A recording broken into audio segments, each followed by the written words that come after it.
ہمارے محبوب امام کائنات سید الاولین والآخرین شفیع المذنبین رحمت للعالمین سیدنا و مولانا امام اعظم محمد رسول اللہ صلی اللہ علیہ وآلہ وسلم نے ہمیں پہلے ہی ان سے متعلق بتا دیا تھا کہ ان کی نشانی یہ ہوگی کہ مسلمانوں کو قتل کریں گے اور بت پرستوں کو چھوڑ دیں گے، الٹا ان کے ساتھ دوستیاں گانٹھیں گے۔ یہ ان کی بڑی نشانی ہوگی۔ میں نے خوارج کے حوالے سے کافی تفصیلی ویڈیو ریکارڈ کروائی تھی جب کچھ عرصہ پہلے اے پی ایس کی بس کے اوپر اٹیک ہوا تھا بلوچستان میں، تو وہاں میں نے یہ ساری احادیث کور کی تھی، اور یہ نبی اسلام کے مبارک زمانے سے ہی ان کا آغاز ہو گیا تھا۔ جو وہ ایک ذوالخویسرہ التمیمی رسول اللہ کی بارگاہ میں کھڑا ہوا اور اس نے کہا اتق اللہ یا محمد، اے محمد اللہ سے ڈر اور انصاف کر، نعوذ باللہ من ذالک۔ اور اس واقعے کا ذکر اشارتاً قرآن پاک میں بھی سورہ توبہ کے اندر آیا ہے۔ نبی اسلام نے کہا کہ اگر میں انصاف نہیں کروں گا تو اور کون انصاف کرنے والا ہوگا؟ صحابہ کرام نے کہا اجازت دیں کہ ہم اس کو قتل کرتے ہیں۔ آپ نے فرمایا چھوڑ دو، اس کی نسلوں میں ایسے لوگ پیدا ہوں گے جو مسلمانوں کو قتل کریں گے اور بت پرستوں کو چھوڑ دیں گے، ان کے ساتھ دوستیاں گانٹھیں گے اور ایسی نمازیں پڑھیں گے کہ تمہیں اپنی نمازیں ان کے سامنے حقیر نظر آئیں گی، لیکن یہ دین سے ایسے نکل جائیں گے جس طرح تیر اپنے شکار سے نکل جاتا ہے آر پار ہو کر، اور اس پہ خون کا نشان بھی نہیں رہتا، اس طرح یہ دین سے نکل جائیں گے۔ اور اس زمانے میں اگر میں انہیں پاؤں تو قوم عاد کی طرح انہیں ہلاک کر دوں۔ اور سن نسائی میں حدیث ہے، المستدرک للحاکم کے اندر بھی موجود ہے، مشکات میں بھی موجود ہے کہ یہ قیامت تک نکلتے رہیں گے حتیٰ کہ ان کا آخری گروہ دجال کے ساتھ نکل کر مسلمانوں کے خلاف لڑے گا۔ تم انہیں جب بھی پاؤ انہیں قتل کرو، یہ نبی الاسلام کا حکم ہے۔ لہذا ہمارے جو فیلڈ مارشل صاحب جگہ جگہ وہ سورہ المائدہ کی آیت محاربہ 33 نمبر تلاوت کرتے ہیں، وہ واقعتاً خوارج کے بارے میں ہے کہ یہ فساد فی الارض کرنے والے ہیں، ان کی سزا یہ ہے کہ انہیں قتل کیا جائے، انہیں سولی پہ ٹانگا جائے، ان کے مخالف سمت کے ہاتھ پاؤں کاٹے جائیں اور ملک بدر کر دیا جائے۔ یہ ان کی سزا سورہ المائدہ آیت نمبر 33 آیت محاربہ کے اندر رپورٹ ہوئی ہے۔ اور خود نبی الاسلام بھی صحیح بخاری اور مسلم میں کہہ رہے ہیں کہ میں اپنے زمانے میں انہیں پاؤں تو انہیں قتل کر دوں۔ اور بخاری اور مسلم میں حدیث موجود ہے کہ اللہ کے محبوب صلی اللہ علیہ وآلہ وسلم نے اس طرح کے فساد فی الارض کرنے والے لوگوں کے ساتھ خود اس طرح کا سلوک کیا، جنہوں نے اس وقت نبی الاسلام کے چرواہے کو قتل کیا، اس کے جسم کے اعضاء کاٹے، اس کی آنکھ میں سلائیاں پھیری۔ نبی الاسلام نے بھی بدلے کے طور پر یہی کام ان خوارج کے ساتھ کیا۔ اور بخاری مسلم میں یہ حدیث بھی موجود ہے کہ ابو سعید خدری کہتے ہیں کہ اللہ کی قسم یہ خوارج مولا علی کے زمانے میں ظاہر ہوئے اور ہم نے مولا علی کے ساتھ مل کر ان کو جنگ نہروان میں قتل کیا، جن کے بارے میں نبی الاسلام نے فرمایا تھا کہ دین سے ایسے نکل جائیں گے جس طرح کے تیر اپنے شکار میں سے نکل جاتا ہے، آر پار ہو جاتا ہے اور خون کے کوئی اثرات اس پہ نہیں ہوتے، اس طرح دین میں سے کچھ بھی حاصل نہیں کریں گے، اور تم اپنی نمازوں کو ان کے سامنے حقیر جانو گے۔ اتنی لمبی نمازیں پڑھیں گے لیکن قرآن پڑھیں گے تو ان کے حلق سے نیچے نہیں اترے گا، مسلمانوں کی تکفیر کریں گے۔ یہ ایف اے ٹی ایف حافظہ اللہ تعالی کی برکت سے ہماری اسٹیبلشمنٹ کو بھی خیال آیا، اور پھر ہم نے ضرب عزم اے پی ایس کے واقعے کے بعد کیا، اور پھر رد الفساد، اور آہستہ آہستہ ان دہشت گردوں کو قابو کیا۔ لیکن پھر پچھلی حکومت کے دور میں اس وقت کے جو پرائم منسٹر صاحب تھے ان کی بڑی کوئی خاص محبت وابستہ تھی طالبان کے ساتھ، اور وہ دوبارہ سے انہیں آباد کرنے کی خواہش رکھتے تھے۔ لیکن آج کل جو صحافی اسٹیبلشمنٹ کی محبت میں سارا نزلہ خان صاحب کے اوپر گرا رہے ہیں وہ بھی غلط کر رہے ہیں، اس وقت کی اسٹیبلشمنٹ بھی اس میں شامل ہے، خواہ وہ باجوہ صاحب ہوں، خواہ وہ فیض حمید صاحب ہوں۔ ان کی مرضی کے بغیر اکیلا پرائم منسٹر کوئی اس طرح کی حرکت پرفارم ہی نہیں کر سکتا. لہذا صرف ایک پولیٹیکل لیڈر کو سنگل آؤٹ نہ کریں, اپنے بڑوں کے گناہوں کو بھی ایکسپٹ کریں کہ وہ بھی اس میں شامل تھے ان کو واپس لانے والوں میں.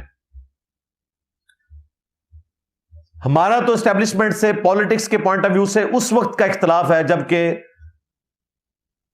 وہ پرائم منسٹر جو اپنے مخالفین کو ان کے ساتھ مل کر جیلوں میں ڈلوا رہا تھا, بعد میں مانا کہ غلط ہوا, رانا ثناء اللہ کے اوپر جھوٹا کیس بنایا, مفتاح اسماعیل کے اوپر, خاقان عباسی کے اوپر جھوٹے کیسز بنا کے, اور اس وقت بھی ہم کہہ رہے تھے کہ تمہاری باری بھی آ جائے گی, اور وہی ہوا, باری آ گئی, اب وہ اندر ہے.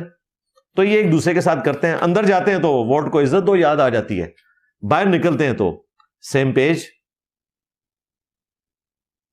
ٹوٹلی پاور گیم ہے. میں نے اکثر عرض کیا ہے کہ 3 جھوٹے خدا ہیں جن کی عبادت کی جا رہی ہے اس وقت, حتیٰ کہ خدا کی عبادت کرنے والے لوگ بھی ان 3 جھوٹے خداؤں کی عبادت کرتے ہیں. نمبر 1 پاور, طاقت.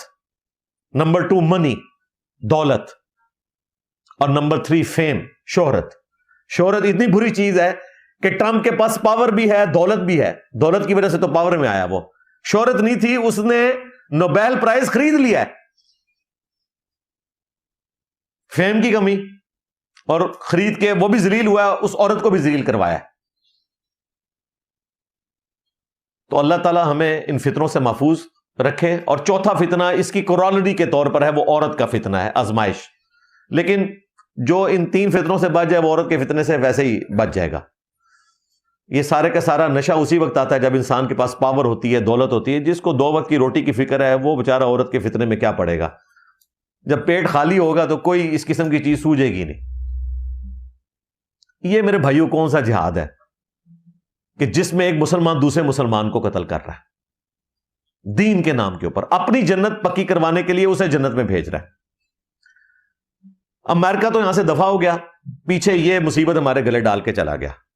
پیورلی ایک پشتون موومنٹ تھی جسے یہاں پر ایک خلافت راشدہ بنا کے پیش کیا گیا. جی یہ عمر ثالث آ گئے جی. پہلے عمر جو ہے عمر بن خطاب رضی اللہ تعالیٰ عنہ, دوسرے عمر بن عبدالعزیز رحمہ اللہ تعالیٰ, اور تیسرے ملا عمر. چلے ملا عمر تو ایک اچھا انسان تھا اور اس نے بڑی اچھی کاز کے لیے ایک کام کیا, اور ظاہر ہے کہ ان کے ملک میں ایک بدماش کا قبضہ تھا, اس کو نکالنا ان پہ فرض تھا. لیکن بعد میں یہ موومنٹ کیا بنی, جن لوگوں نے انہیں ہیلپ آؤٹ کیا انہی کے اوپر حملے کرنے شروع کر دیے. اور سلیم صافی صاحب کئی سالوں سے چیخ کے ہماری اسٹیبلشمنٹ کو سمجھا رہے تھے کہ جب امریکہ یہاں سے چلا گیا تو جن کو آپ اپنا ایسٹ سمجھ رہے ہو نا, گڈ طالبان کہہ کے, سب سے پہلے تمہارے گاٹے یہ فٹ ہوں گے ٹی ٹی اے والے, تحریک طالبان افغانستان والے, اور وہ ٹی ٹی پی کو سپورٹ کریں گے جنہیں تم دہشت گرد سمجھتے ہو. لیکن ہماری اسٹیبلشمنٹ کو یہ بات سمجھ نہیں آ رہی تھی. آج کہہ رہے ہیں جی گڈ بیڈ طالبان کوئی چیز نہیں ہے, لیکن اس وقت یہ کہتے تھے. اور سلیم صافی صاحب نے کوئی ٹروتھ ریویل ایسا نہیں کر دیا تھا کسی غار سے نکال کے, یہ نیچرل بات ہے. ٹی ٹی پی جو ہے وہ ٹی ٹی اے کی محبت میں امریکہ اور پاکستان کے خلاف ہوئی تھی, کیونکہ مشرف لیٹ گیا تھا امریکہ کے آگے. تو جب ٹی ٹی اے کی حکومت آنی تھی انہوں نے ٹی ٹی پی کو اکوموڈیٹ کرنا تھا, پاکستانی فوج کو نہیں کرنا تھا.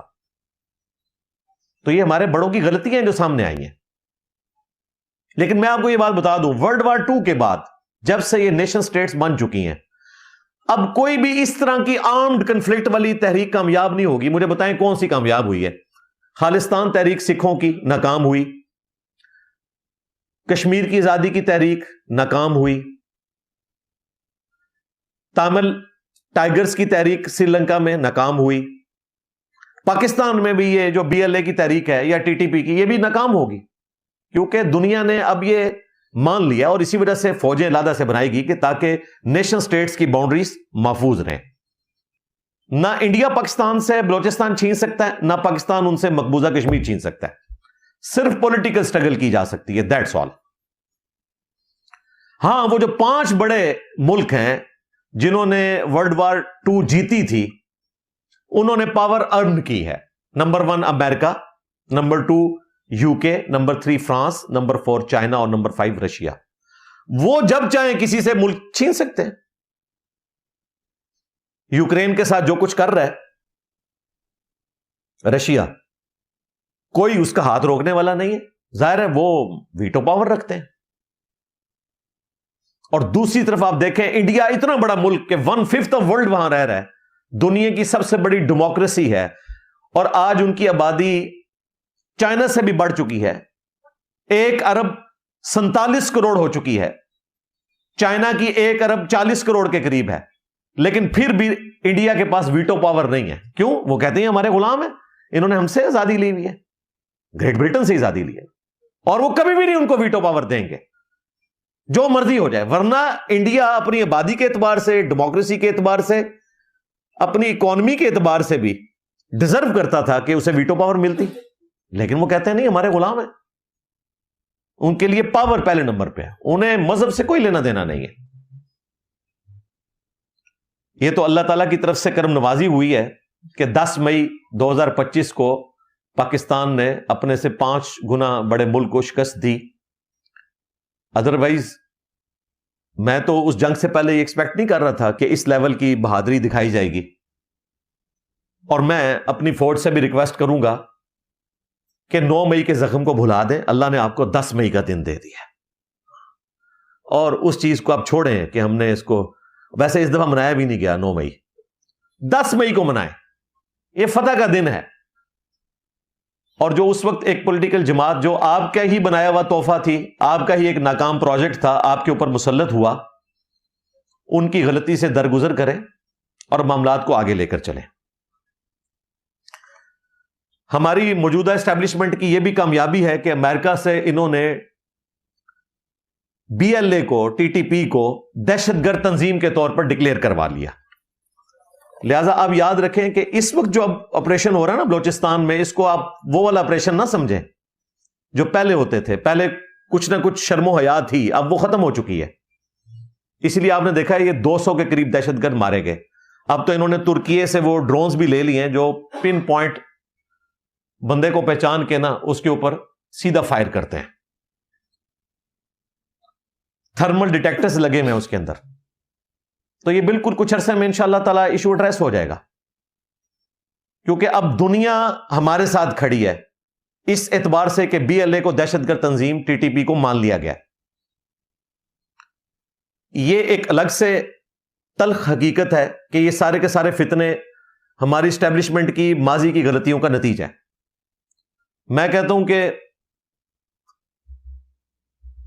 جنرل ایوب کے بعد سب سے بڑا نقصان جو ہماری نیشن کو پہنچانے والا شخص ہے وہ جنرل ضیاء الحق تھا, جس نے ریاستی سرپرستی میں شیعہ کا قتل عام کروایا,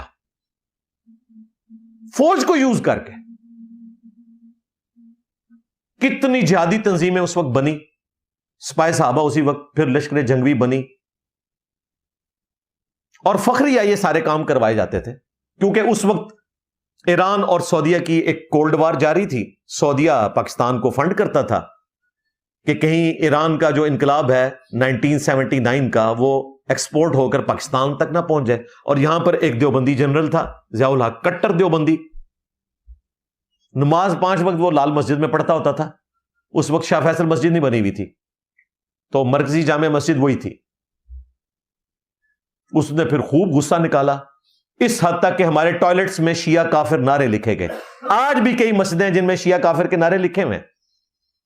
یہ تو بعد میں پھر مشرف نے آ کے پابندی لگائی اور ضیاء الحق کا گن سمیٹنے کی کوشش کی, لیکن نیا گن ڈال دیا اس نے, انلائٹنڈ ماڈریشن کا. کسی کو حیا نہ آئی کہ شیعہ قرآن کا لفظ تھا, وَإِنَّ مِن شِيَعَتِهِ لَإِبْرَاهِيمَ, اور بے شک نوح کے شیعہ میں, ان کے گروہ کے لوگوں میں ابراہیم بھی تھے علیہ السلام. ٹوائلٹ میں یہ نعرے لکھے گئے. ٹوائلٹ میں جس کام کے لیے گئے ہو وہ کام کرو, لیکن وہاں وہ اپنی سیٹ پہ بیٹھ کے تو یہ نعرے لکھتے تھے. اندازہ کریں آپ. اور یہ ریاستی سرپرستی میں سب کچھ ہو رہا تھا. ہتھوڑا گروپ بھی آیا, اس طرح کے معاملات چلتے رہے. میرا تو پوائنٹ آف ویو ہے کہ ایسے خوارج کو اب نشان عبرت بنانا چاہیے. اور یہ جو بعض لوگوں کو نزلہ زکام ہو جاتا ہے نا مذاکرات کا, مذاکرات انسانوں کے ساتھ کیے جاتے ہیں, جانوروں کے ساتھ نہیں کیے جاتے. میں نے آپ کو احادیث سے بتایا، قرآن پاک کی آیات کوٹ کی کہ ان کا علاج صرف یہ ہے کہ انہیں دنیا سے ایلیمنیٹ کیا جائے۔ جس طرح اگر جسم کے کسی حصے میں کینسر پھیل جائے نا، تو اگر آپ نے جسم کو بچانا ہے تو اس حصے کو کاٹنا پڑتا ہے، ادروائز پورے کا پورا جسم تباہ و برباد ہو جائے گا۔ تو ان کا علاج بھی یہی ہونا چاہیے۔